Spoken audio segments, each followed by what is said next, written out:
Have you ever walked around an American semi-truck, crouched down beside the rear axle and thought, wait, are those still drum brakes? If you look at a modern European truck, a Scania, a Volvo, a MAN, or a Mercedes, you will almost always find disc brakes instead. Cars made the switch decades ago and European trucks followed, but American semis, many of them are still stopping 40 tons with technology that looks like it belongs in another era. So why is that? Let's find out. American and European trucking look similar on the surface. Freight moves, trucks roll, goods arrive. But zoom out, and the two systems developed under completely different physical conditions, and those conditions shaped everything, including what sits behind the wheels.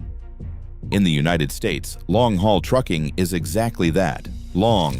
Freight regularly travels thousands of kilometers on wide, straight interstate highways. Speed changes are gradual. Traffic flows steadily. Once a truck reaches cruising speed, it might hold that pace for hours with minimal braking. The driving environment is defined by distance and consistency, not complexity.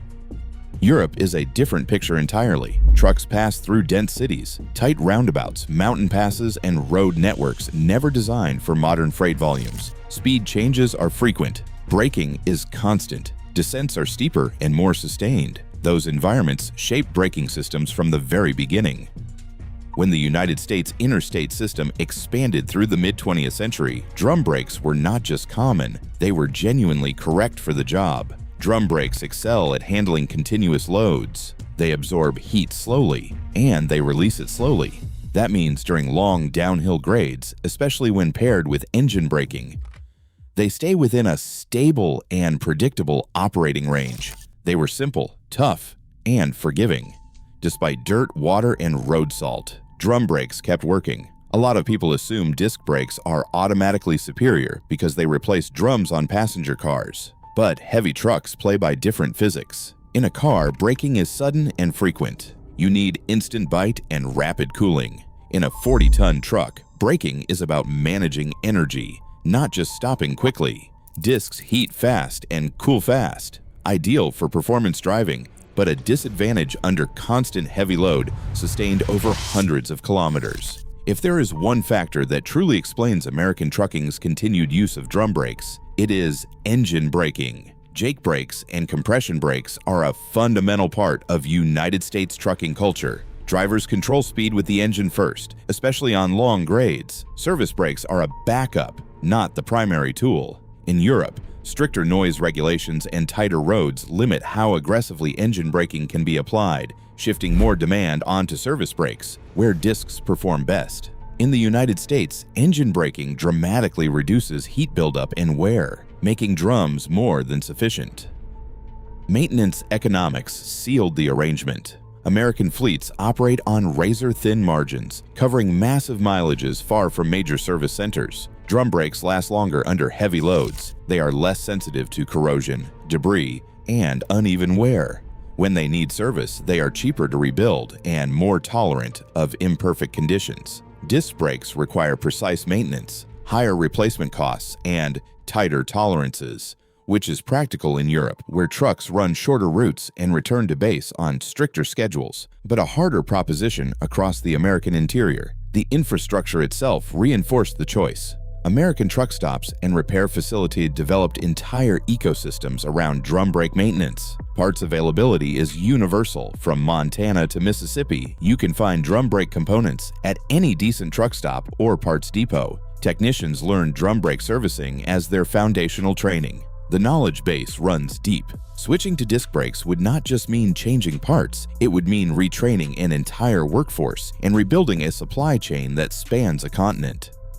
Climate conditions added another layer. American trucks traverse environments ranging from Arizona desert heat to Canadian border winters, from Gulf Coast humidity to Rocky Mountain altitude. Drum brakes handle these extremes with remarkable consistency. Their enclosed design protects internal components from salt spray, road chemicals, and temperature swings. Disc brakes, with their exposed rotors and calipers, are more vulnerable to corrosion in regions where roads are salted heavily for months at a time. For fleets running year-round across varied climates, drum brake durability makes economic sense. Weight distribution plays a role that often goes unnoticed. United States semi-trucks are configured differently than European models. The typical United States tractor-trailer combination places enormous weight on the rear tandem axles, sometimes exceeding 30 tons on just those four wheels.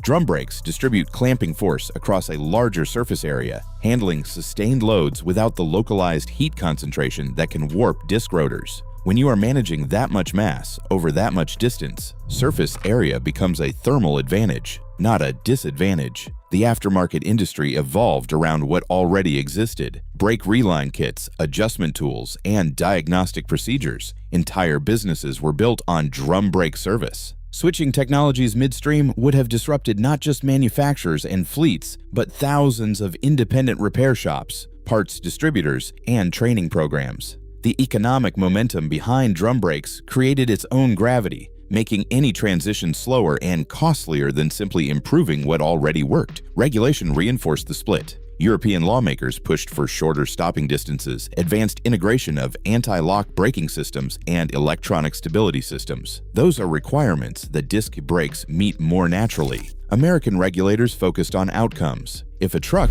meets braking performance standards, the method is the fleet's business. So fleets kept what already worked, what mechanics already knew, and what the supply chain already supported reliably.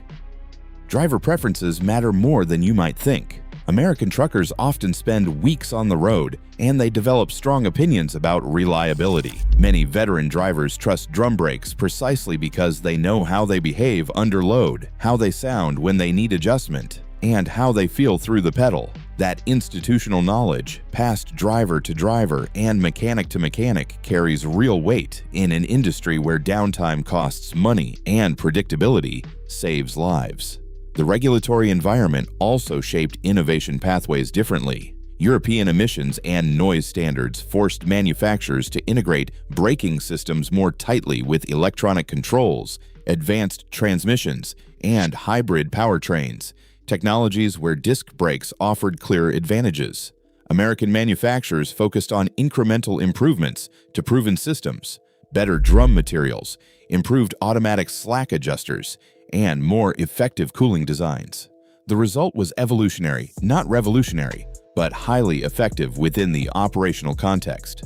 Testing protocols tell their own story. European truck certification requires aggressive stop-and-go performance testing that mirrors urban driving conditions. These are scenarios where disc brakes shine. American testing emphasizes sustained braking effectiveness over long distances and varied terrain, conditions where properly maintained drum brakes perform reliably. The standards were not arbitrary. They reflected the roads trucks would actually travel.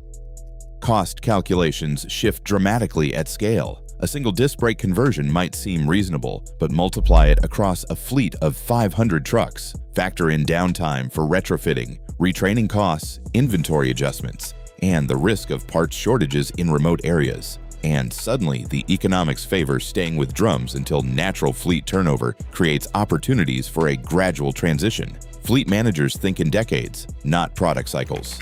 Insurance and liability considerations also entered the equation. Drum brakes have a long legal and performance history in American trucking. Their failure modes are well documented, their maintenance requirements are clearly established, and liability frameworks are settled. Introducing new technology always brings legal uncertainty. If a disc brake system fails in a novel way, who bears responsibility? For risk-averse fleet operators, the devil you know often beats the angel you do not. Disc brakes are gaining ground in the United States, but selectively. Severe-duty urban delivery trucks, electric and hybrid vehicles, and rigs equipped with advanced driver assistance systems are increasingly running discs.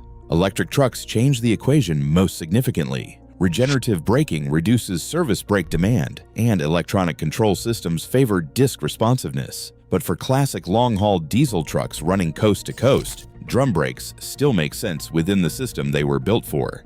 American trucks did not fail to evolve. They evolved in a different direction. Drum brakes are not a relic. They are a solution optimized for long distances, heavy loads, and a driving environment unlike anywhere else in the world. Europe moved to discs because its roads demanded something different. And sometimes the best technology is simply the one that fits the job perfectly.